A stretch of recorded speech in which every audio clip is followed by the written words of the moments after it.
நயன்தாரா அவங்களோட விஷயம் வந்து என்னன்னா, இப்போ கடைசியா அவங்க வந்து ஒரு அறிக்கை விட்டுருக்காங்க. எல்லாருக்கும் நன்றி தெரிவிச்சு. இதுல வந்து ஸ்பெஷல் தேங்க்ஸ் அப்படின்னு சொல்லிட்டு நெறைய பேருக்கு சொல்லியிருக்காங்க. இல்ல உதயநிதி அவர்களுக்கு வந்து நீங்க தான் அவர் தான் வந்து இந்த பிரச்சனையை முடிச்சு குடுத்தா மாதிரி வந்து பேசப்படுது. விக்னேஷ் சிவனை பொறுத்த வரைக்கும் மிக மோசமான ஒரு mixture party. Mixture Vignesh Sivan.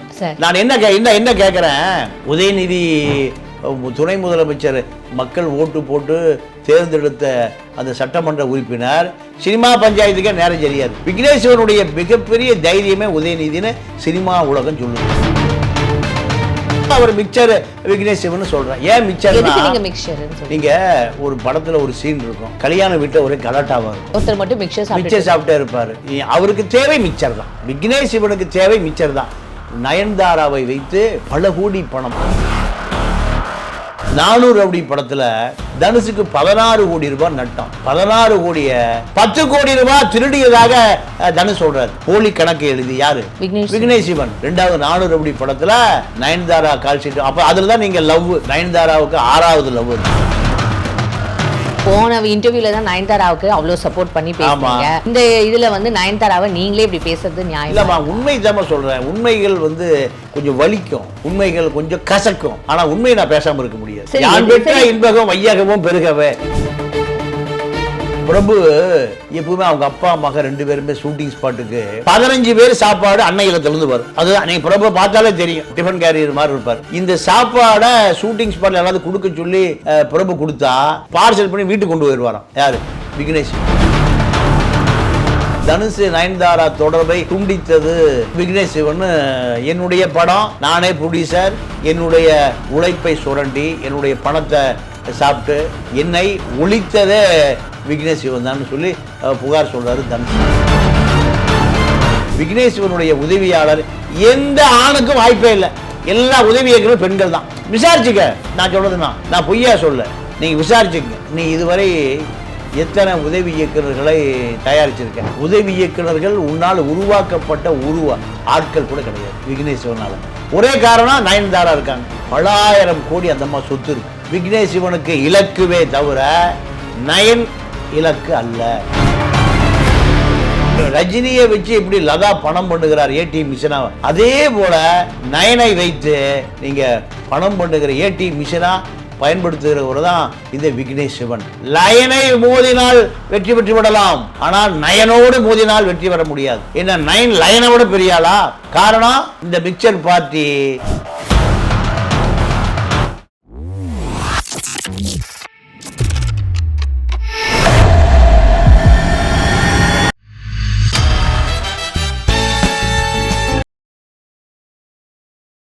Nayanthara அவங்களோட விஷயம் வந்து என்னன்னா, இப்போ கடைசியா அவங்க வந்து ஒரு அறிக்கை விட்டுருக்காங்க. எல்லாருக்கும் நன்றி தெரிவிச்சு.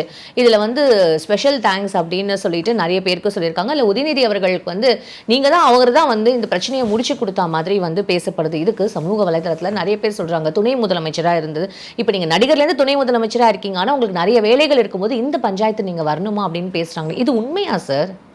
இல்லம்மா, நீங்க விக்னேஷ் சிவனை பொறுத்த வரைக்கும் மிக மோசமான ஒரு mixture party.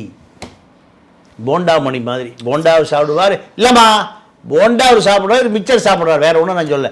Mixture Vignesh Shivan. நான் என்ன கேட்குறேன், ஒரு எல்ஐசின்னு ஒரு டைட்டில் ஒரு இயக்குனர் பதிவு பண்ணி 3 வருஷம் வச்சிருக்கார். இவர் அந்த டைட்டில் அவர்கிட்டயே கேட்குறாரு, நீங்கள் அந்த டைட்டில் எனக்கு கொடுங்கன்னு. அவர் இல்லை, நான் எனக்கு நீண்ட நாள் கனவு, இந்த படத்தில் ஒரு பெரிய கதை வச்சுருக்கேன், ஒரு பெரிய ஹிட்டு கொடுக்கணும், நானும் சமூகத்தில் வெளியே வரணும்.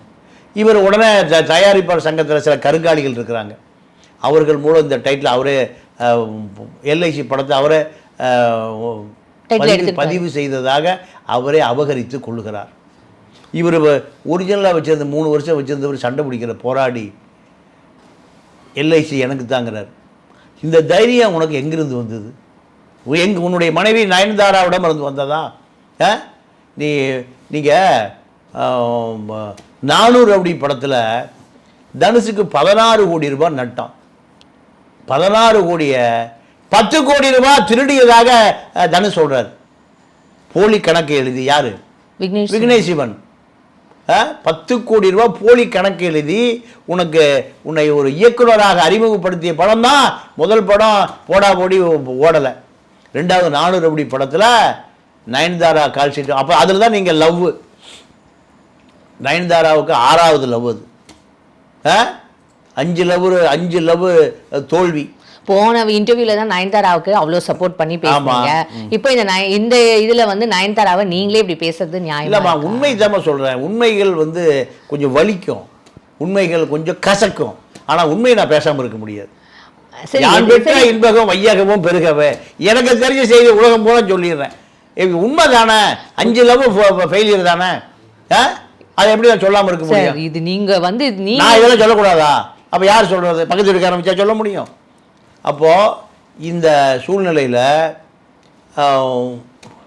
400 அப்படி படத்தில் சின்சியராக முடிவு பண்ணுறாரு. நயன்தாராட்ட பல 100 கோடி இருக்குது, பல 100 கோடிகளை மட்டும் விரும்புகிறாரு இந்த விக்னேஷ் சிவன். நீங்கள் பிரபு எப்பவுமே அவங்க அப்பா மக 2 பேருமே ஷூட்டிங் ஸ்பாட்டுக்கு 15 பேர் சாப்பாடு அன்னை இல்லத்துலேருந்து வரும். எத்தனை சாப்பாடு வரும்? அதுதான் நீங்கள் பிரபு பார்த்தாலே தெரியும். டிஃபன் கேரியர் மாதிரி இருப்பார். அப்போது இந்த சாப்பாடை ஷூட்டிங் ஸ்பாட்டில் யாராவது கொடுக்க சொல்லி பிரபு கொடுத்தா இதை பார்சல் பண்ணி வீட்டுக்கு கொண்டு போயிடுவாராம். யார்? விக்னேஷ் சிவன். ஓய்வு பெற்ற மீனா குமார் இன்ஸ்பெக்டர் உட்பட பிரபு சிவாஜி வீட்டு சாப்பாடு தான். ஏன்னா இப்போ ஷூட்டிங் ஸ்பாட்டை எவ்வளோ பேர் கஷ்டப்படுவான். அவனுக்கு கொடுக்க சொல்லி பிரபு பெருந்தன்மையாக கொடுத்தா, டிஃபன் கேரியர் இன்னொரு டிஃபன் கேரியர் கொடுத்தா அத்தனையும் எங்கே போயிருமா? விக்னேஷ் சிவன் வீட்டுக்கு. இது இப்போ விக்னேஷ் சிவன் எப்படி சார் இதுல கனெக்ட் ஆனாரு? விக்னேஷ் சிவன் எப்படி இதுல கனெக்ட் ஆனாரு? எல்லாத்துலயும் கனெக்ட் ஆகுறாரு. எங்க போனாலும் மிக்சர் பார்ட்டி கனெக்ட் ஆகுறாரு. அப்போ இந்த தனுஷு தான் உனக்கு ஒரு வாழ்க்கையை கொடுத்தார். தனுஷோடு இருக்கிற தனுஷு நயன்தாரா தொடர்பை துண்டித்தது விக்னேஷ் சிவன். என்னுடைய படம், நானே ப்ரொடியூசர், என்னுடைய அத்தனை உழைப்பும் கொடுக்குறேன். ஆனால் என்னுடைய உழைப்பை சுரண்டி என்னுடைய பணத்தை சாப்பிட்டு என்னை ஒழித்ததே விக்னேஷ் சிவன் தான் சொல்லி புகார் சொல்கிறாரு தனுஷ். விக்னேஷ் சிவன் நயன்தாரா தனுஷ் சண்டைக்கான மூல காரணம் என்னென்னா, நீங்கள் தனுஷு 10 கோடி ரூபா அந்த படத்துக்கு கேட்குறாரு. 16 கோடி ரூபாய் நட்டம், நீயே 10 கோடி எடுத்துகிட்டு போயிட்ட, எனக்கு 10 கோடி கொடுன்னு கேட்குறாரு. நீ இதை 75 கோடிக்கு விற்க போகிற. ஒரு அரை மணி நேரம் விளம்பர படத்துக்கு நயன்தாரா 5 கோடி ரூபா வாங்குது அந்த அம்மா. இவ்வளோ நான் ரொம்ப ஒரு பற்றாக்குறை பட்ஜெட்டில் இருக்கேன். இந்த கான்வர்சேஷன் தான் விக்னேஷ் சிவன் நயன்தாரா தனுஷ் சண்டையாக மாறுகிறது. விக்னேஷ் சிவனை பொறுத்த வரைக்கும் செஸ் ஒலிம்பியா விளம்பர ஏஜென்ட். இப்போ ரஜினியை வச்சு எப்படி லதா பணம் பண்ணுகிறார் ஏடிஎம் மிஷினா, அதே போல் நயனை வைத்து நீங்கள் பணம் பண்ணுகிற ஏடிஎம் மிஷினாக பயன்படுத்துகிறவர் தான் இந்த விக்னேஷ் சிவன். என்ன சொல்கிறார் விக்னேஷ் சிவன்? லயனை மோதினால் வெற்றி பெற்று விடலாம், ஆனால் நயனோடு மோதினால் வெற்றி பெற முடியாது. என்ன நயன் லயனை விட பெரியாளா? காரணம், இந்த மிக்சர் பார்ட்டி யாரை செஸ் ஒலிம்பியாவில் விளம்பரம் வாங்கிய உதயநிதி தனக்கு பின்னணியில் இருக்கிறார் என்று உதயநிதியுடைய பெயரை பயன்படுத்துகிறார். உதயநிதி துணை முதலமைச்சர் மக்கள் ஓட்டு போட்டு தேர்ந்தெடுத்த அந்த சட்டமன்ற உறுப்பினர் சினிமா பஞ்சாயத்துக்கே நேரம் சரியா இருக்கு.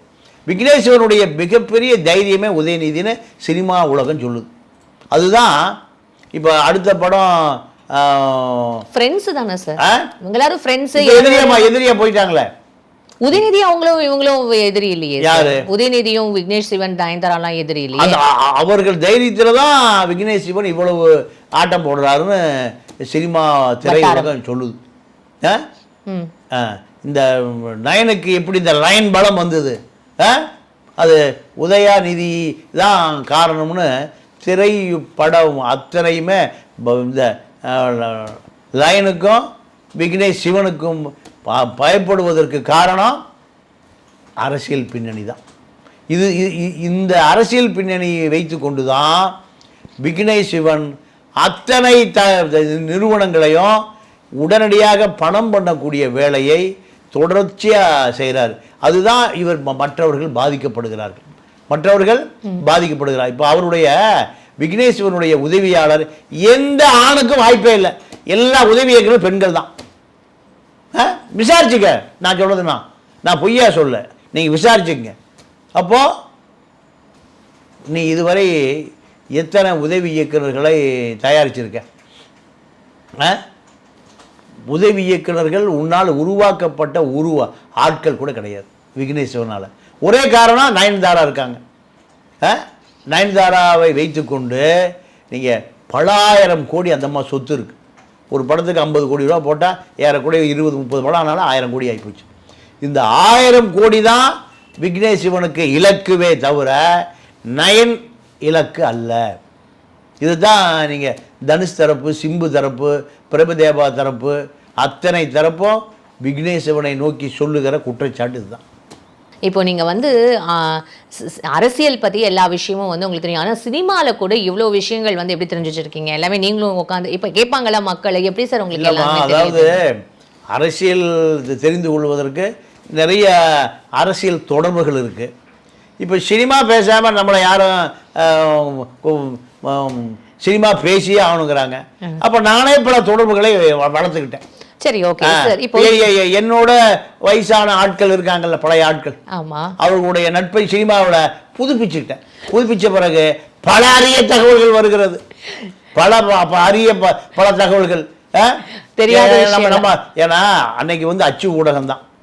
அச்சு ஊடகத்தில் பணியாற்றிய பல நண்பர்கள் எனக்கு இருக்காங்க, சினிமா ரிப்போர்ட்டர். அதெல்லாம் பழைய ரிப்போர்ட்டர்ஸ்க்கு இப்போ புதுசா நடக்கிற விஷயங்கள்லாம் எப்படி வச்சிருக்காங்க எல்லாம்.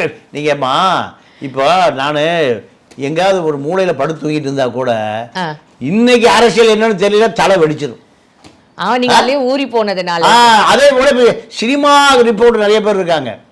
இப்போ பேரெல்லாம் சொல்ல விரும்பல, பல பேர் மூத்த ஆட்கள் இருக்காங்க. எனக்கு ஒரு மிகப்பெரிய சொத்து யாருன்னு கேட்டிங்கன்னா, தராசு திரைச்சுவை நிருபர் இருந்தார் விக்னேஷ் ராஜா, இறந்துட்டார். அவரெல்லாம் பெரிய அசட்டு ஃபிங்கர் டிப்பில் வச்சிருப்பார். சினிமா திரையுலகம் அவர் பார்த்தா நடுங்கும். நீங்கள் ஆஸ்கர் அப்படிங்கிற பேரே அவர் மாற்றினார். நீங்கள் ஒரு படம், புது படம் போட்டு காமிக்கிறாங்க, போயிருக்காரு, முதல் வரிசையில் உட்கார்ந்துருக்காரு. அப்படி ஒரு சிங்கத்தெல்லாம் பார்க்கவே முடியாது சினிமா திரையுலகத்தில். ரிப்போர்ட்டர் திரைச்சுவை விக்னேஷ் ராஜ் போய் உட்கார்ந்துருக்காரு. ஆஸ்கர் ரவிச்சந்திரன் அவர் பெரிய ப்ரொடியூசர் வந்து சொல்கிறாரு, சார் இந்த படத்தை ப்ரொடியூசர்லாம் பார்க்க வர்றாங்க, விநியோகஸ்தர்லாம் பார்க்க வர்றாங்க, நீங்கள் அடுத்த ரவுண்டில் உட்காருங்க, எங்கே பின்னாடி போய் உட்காருங்கிறாரு. ஒரு ப்ரீவியூ தியேட்டரில். நான் இங்கே தான் உட்காருவேன், முடிஞ்சால் படத்தை போடு, இல்லைன்னா எழுந்திரிச்சு கிளம்பி போகிறேன்னாரு. இல்லை சார் எனக்கு விநியோகஸ்தர்கள் தான் படத்தை விற்கணும், நீ அவங்ககிட்டயே விற்றுக்க, நான் கிளம்பி போகிறேன். போயிட்டார். போய் நேராக மெயில் எங்கே தட்டி விடுறாரு? ஆஸ்கருக்கு தட்டுறாரு. இங்கே ஒருத்தர் உன் பேரை வச்சு ஆஸ்கர் ஃபிலிம்ஸ் வச்சுருக்கான், ஆஸ்கர் அவார்டு, இன்டர்நேஷ்னல் அவார்டு, அந்த பேரை ஒருத்தர் வச்சுருக்கான்னு எல்லா ஆவணங்களை மெயிலில் தட்டி விட்டார். தட்டி விட்டோன்னையும் அடுத்த அரை மணி நேரத்தில் ஆஸ்கருங்கிற பேரை பயன்படுத்த கூட அவன் அங்கேருந்து லீகல் நோட்டீஸ் அனுப்பிச்சிட்டான். ஆஸ்கர் அப்படிங்கிறத டபுளே போட்டார். யார்? ஆஸ்கர் ரவிச்சந்திரன். இப்படி ஜாம்பவான்லாம் இருந்திருக்கான்.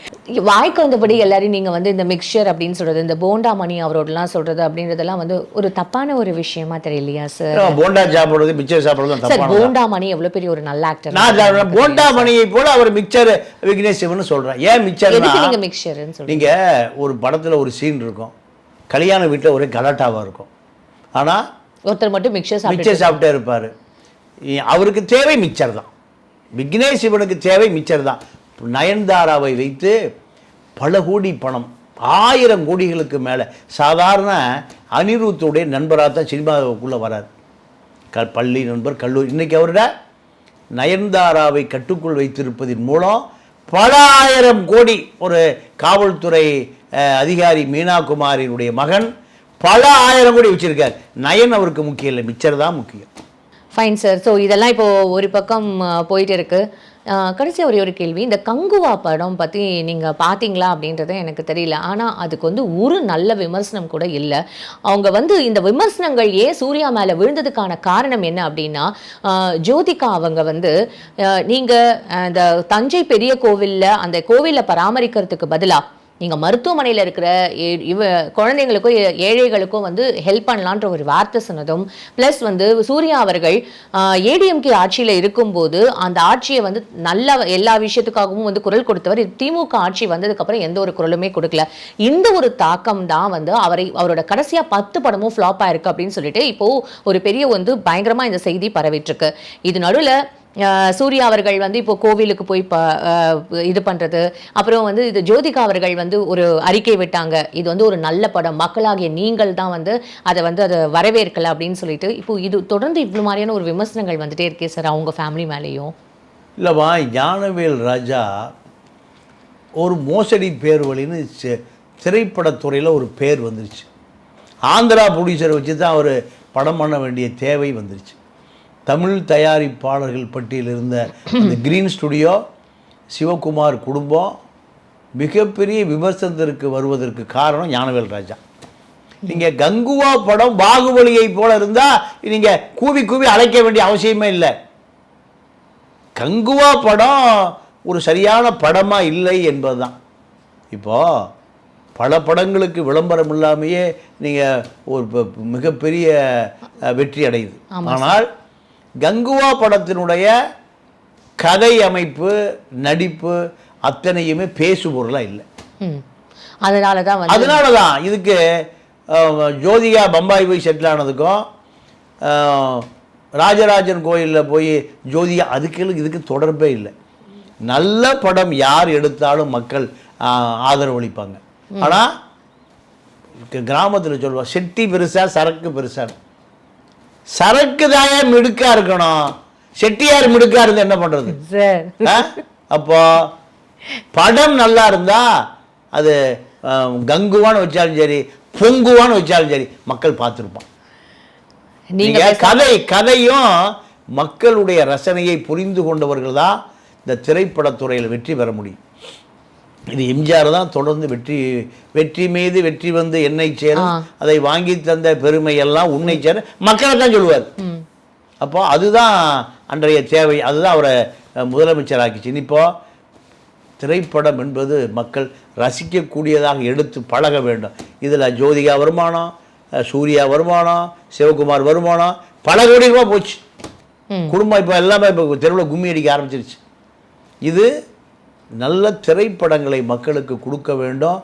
அப்படி கொடுத்தால் மக்கள் ஆராதிப்பார்கள். இதுதான் கடந்த கால வரலாறு. இவ்வளோ நேரம் உங்களோட டைம் கொடுத்து எங்களுக்கு எல்லாமே எக்ஸ்பிளைன் பண்ணுங்க. உங்களோட பொன்னான நேரத்துக்கு ரொம்ப நன்றி. நன்றி, வணக்கம்.